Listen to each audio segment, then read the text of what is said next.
கூட்டணி கட்சியா போவீங்கன்னா தாவேக்காவை உள்ளடக்கி ஒரு கூட்டணியை சேர்க்கும் அளவுக்கு எந்த கட்சி பலமா இருக்குன்னு நீங்க நினைக்கிறீங்க? திமுகவை எதிர்த்து அரசியல் பண்ணணும்னு வந்திருக்காரு, கொள்கை அரசியல் எதிரி. பாஜகவை எதிர்த்து அரசியல் பண்ணணும்னு வந்துட்டாரு, கொள்கை எதிரி. இப்போ திமுகவும் பாஜகவும் இல்லாத வேற யார் இருக்கா தாவேக்காவை அரவணைக்கக்கூடிய அளவுக்கு? ஏன்னா பாஜகவும் அதிமுகவும் ஒரு அலையன்ஸ்னு போயிட்டாங்க, என்டிஏன்னு. திமுக அந்த பக்கம் நிற்கிறாங்க. ஸோ ரெண்டு பேருமே இவங்களுடைய ஆர்க் எனிமிஸ் மாதிரி தான். இப்போ இவங்களை தான் இவர் ஜெயிக்கணும், போராடவும் செய்யணும். தாவேக்காவை உள்ளடக்கி ஒரு கூட்டணி யார் ஃபார்ம் பண்ணுவா? மதிமுகவா? மதிமுக முதல்வர் வேட்பாளர் கொண்டு வருவாங்க, தாவேக்கா கூட்டணிக்குள்ள போனோமா? ஸோ அப்படி ஒரு பாயிண்டே இல்லை. ரெண்டாவது, அப்படிதான் திமுகவோ பாஜகவோ அஇஅதிமுகவே இருந்தா கூட அவங்களை ஜெயிக்க வைக்கிறதுக்கு எதுக்குங்க விஜய் தன்னோட கெரியர் விட்டுட்டு வரணும்? அவருக்கே மக்கள் கிட்ட ஒரு வரவேற்பு இருக்கு, ஜெயிக்க போறன்ற ஒரு ஸ்டான்ச் பிலீஃப் இருக்கு. அதுக்கு அகைன்ஸ்டா ஒரு ஸ்டேட்மெண்ட்டும் இல்ல, ஒரு ப்ரூஃபும் நம்ம கிட்ட கிடையாது. என்ன டேட்டா இருக்கு? திமுகவை ஏன் அடிக்கிறாங்கன்ற கேள்வி நீங்க கேட்க மாட்டீங்கல்ல. அட்லீஸ்ட் அவங்க ஆட்சியில் இருக்கிறாங்க, அவங்கள தான் கேட்கணுன்றது உங்களுக்கு புரியுது. அதுதான் இதுக்கும் பதில். அதிமுக ஆட்சியில் இல்லைங்க, அவங்க நிறைய தப்பு பண்ணிட்டாங்கன்னு சொல்லிட்டு தான் மக்கள் அவங்கள வேணான்னு ஒதுக்கிட்டாங்க 21ல். சரி, 24ல் அவங்க வருவாங்களான்னு பார்த்தா பல இடங்களில் 3ஆம் இடத்துக்கு தள்ளப்பட்டாங்க. இன்று மைனாரிட்டி வாக்குகள் வேணாம், அப்படி இல்லைனாலும் பரவாயில்லன்னு சொல்லி பாஜகவோட கூட்டணி போக மாட்டேன்னு சொல்லி போயிட்டாங்க. இது தமிழகத்தில் ஒரு பெரிய எதிர்வினை கொடுக்க போகுது. இதை புரிஞ்சுக்கிட்ட ஒரு அரசியல் கட்சி நிபுணரோ தலைவரோ இதுக்கு மேல அவங்களை எதுக்குங்க அடிக்கணும்?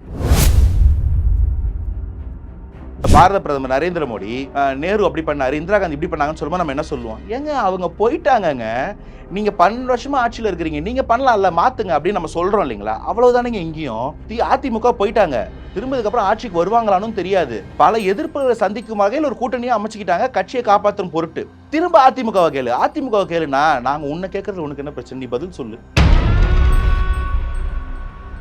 ஒரு ஜாதிக்கு பிரகாரம் ஒரு அட்ராசிட்டி பண்றாருன்னு வச்சுக்கோங்க, ஒரு தாழ்த்தப்பட்ட மக்கள் மேல அந்த ஒரு வன்முறை இருக்குன்னு வச்சுப்போம். அந்த ஜாதிக்காரர் ஒரு எதிர்கட்சி தலைவருடைய ஜாதியாவே இருக்குது. இப்போ நீங்க அந்த எதிர்கட்சி தலைவருக்கு எதிராக போராட்டம் பண்ணுவீங்களா, இல்ல அவர்கிட்ட போயிட்டு இதை தடுங்கன்னு மனு கொடுப்பீங்களா, இல்ல சம்பந்தமே இல்லாத வேற ஜாதிக்காரராக இருந்தாலும் பரவாயில்ல ஆளுங்கட்சி முதல்வர்கிட்டயோ எஸ்பி கிட்டயோ மனு கொடுப்பீங்களா? ஆளுங்கட்சியிட தான் கொடுக்கணும். ஏன்? இதை தடுக்கிறதுக்கும் அந்த மாதிரி ஒரு தப்பு நடந்திருந்தா அவங்கள தட்டி கேட்கறதுக்கும் நடவடிக்கை எடுக்கிறதுக்கும் யார்கிட்ட பவர் இருக்கு? ஆளுங்கட்சியிட்ட தான். சப்போஸ் நடவடிக்கை எடுக்கப்படலாம், யாரை கேள்வி கேட்கணும்? ஆளுங்கட்சியை தான். அந்த ஜாதிக்காரங்களே தப்பு பண்ணியிருந்தாலும், எதிர்கட்சி தலைவர் ஜாதிக்காரங்களே தப்பு பண்ணியிருந்தாலும் நம்ம முறையிட வேண்டியதோ கேள்வி கேட்க வேண்டியதோ ஆளுங்கட்சியை தான். புரியுதுங்களா? இவ்வளவுதான் சிம்பிள் லாஜிக். இன்னும் போய் எதிர்கட்சியே நாங்க தான் நிலைப்பாட்டுக்கு தாவேக்கா நிக்குது. யார் போய் கேட்கறது? நான் தான் எதிர்கட்சி, நான் உன்னை தான் கேட்பேன் அப்படின்றதான் நிலைப்பாடு.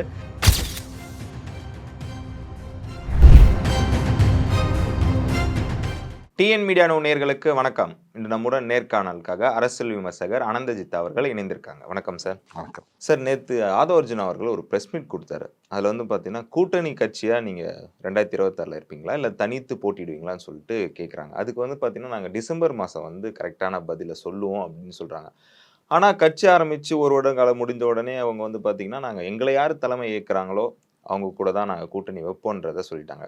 இப்போ இந்த விஷயத்தில் கூட்டணியில் கொஞ்சம் ஜகா வாங்குற மாதிரி இருக்குல்ல, இது எப்படி பார்க்குறீங்க? இல்லை, இதுக்கு இந்த கேள்விக்கும் புரியலை. ப்ரெஸ் கான்ஃபரன்ஸில் இந்த கேள்வி கேட்டதுக்கும் நியாயம் தெரியல. ஒரு திரையுலகத்தின் உச்ச நட்சத்திரம் நான் தன்னுடைய சினிமா கேரியரை தூக்கி போட்டுட்டு அரசியலில் மக்களுக்கான ஒரு மாற்றத்துக்காக வரேன்னு தெளிவான ஒரு ஸ்டேட்மெண்ட், ஒரு நிலைப்பாடில் இருக்காரு விஜய். கொள்கை திருவிழா அவங்களுடைய முதல் மாநில மாநாட்டில் என்ன சொல்கிறாரு? நான் நம்மளை யார் தலைமை ஏற்றுக்கிறாங்களோ நம்ம பிரைமரி ஃபோர்ஸாக மாறுறோம், தமிழகத்தின் அறுதி பெரும்பான்மை கட்சியாக வரப்போகிறோம். இருந்தும் நம்மளை நம்பி வர்றவங்க, நம்மளை அரவணைக்கணும்னு வர்றவங்கள நம்ம அரவணைப்போம், ஆட்சியில் பங்கு கொடுப்போம். விச் மீன்ஸ் நீங்கள் வந்தாலும் வராக்கட்டி நான் சிஎம் ஆகிறேன், வர்றவங்களுக்கு ஆட்சியில் பங்கு தரேன். இவ்வளவுதான் விஜய் கிட்ட இருந்தோ தாவேக்கா கிட்ட இருந்தோ ஸ்டேட்மெண்ட் ரிகார்டிங் கூட்டணி. மற்ற எல்லாமுமே மக்களின் அனுமானம். இப்போ என் கேள்வி என்னன்னா, நீங்கள் கூட்டணி கட்சியாக போவீங்கன்னா தாவேக்காவை உள்ளடக்கி ஒரு கூட்டணியை சேர்க்கும் அளவுக்கு எந்த கட்சி பலமா இருக்குன்னு நீங்க நினைக்கிறீங்க? திமுகவை எதிர்த்து அரசியல் பண்ணணும்னு வந்திருக்காரு, கொள்கை அரசியல் எதிரி.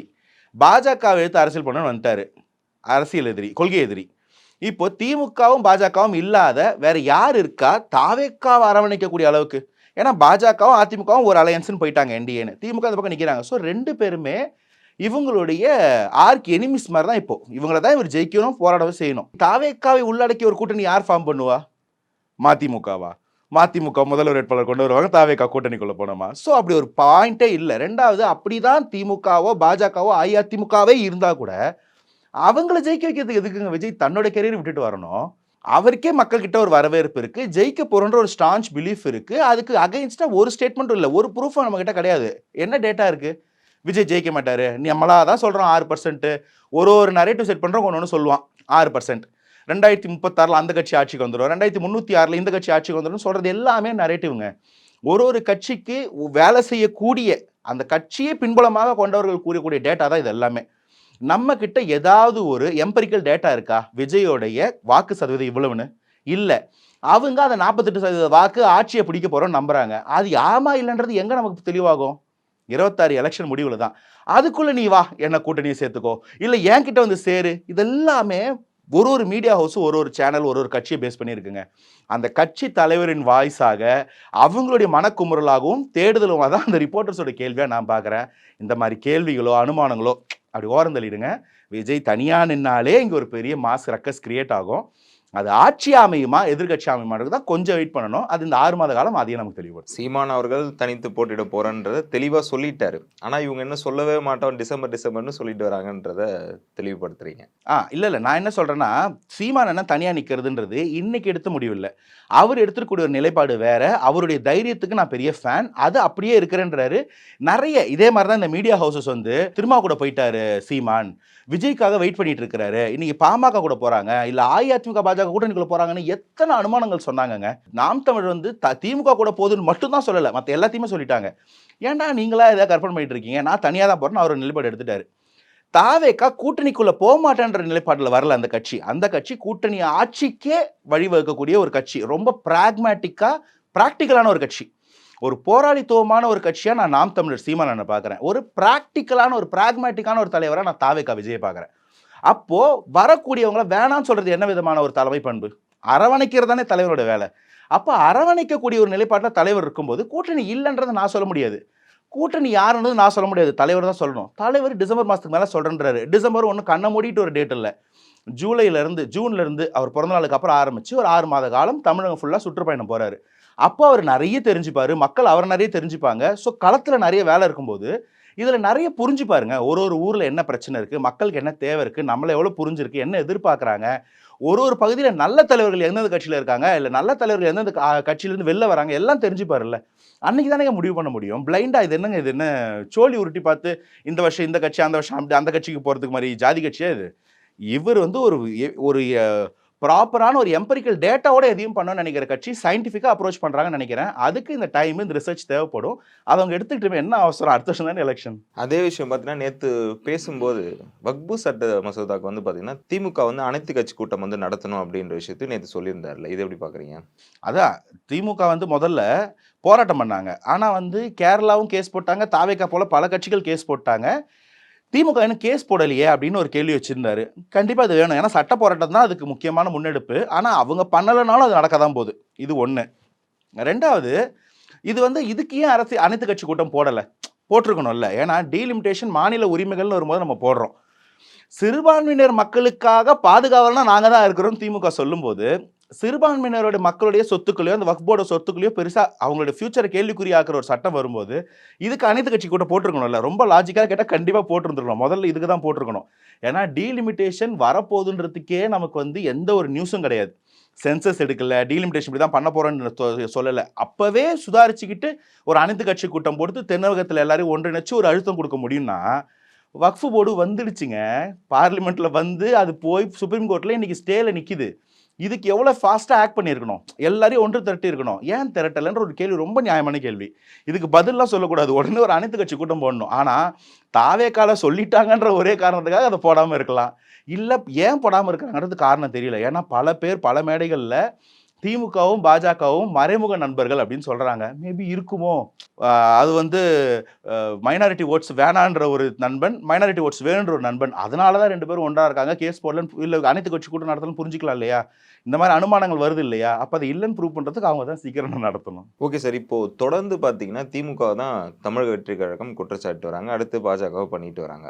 ஆனா அதிமுகவ குற்றச்சாட்டவே இல்ல. இப்ப பார்த்தீங்கன்னா, பாஜகவும் அதிமுகவும் கூட்டணியில இருக்காங்க. இந்த கூட்டணி நீடிக்காது அப்படின்னு சொல்லிட்டு ஒரு தகவல்லாம் வருது. தமிழக வெற்றி கழகத்தோட தான் அதிமுக கூட்டணி வைக்க போறாங்க அப்படின்ற ஒரு செய்தி வருதுல்ல. இத எப்படி பார்க்குறீங்க? கரெக்ட். இப்போ திமுகவை ஏன் அடிக்கிறாங்கன்ற கேள்வி வந்து நீங்க கேட்க மாட்டீங்கல்ல. அட்லீஸ்ட் அவங்க ஆட்சியில இருக்கிறாங்க. அவங்கள தான் கேட்கணுன்றது உங்களுக்கு புரியுது. அதுதான் இதுக்கும் பதில். அதிமுக ஆட்சியில இல்லங்க.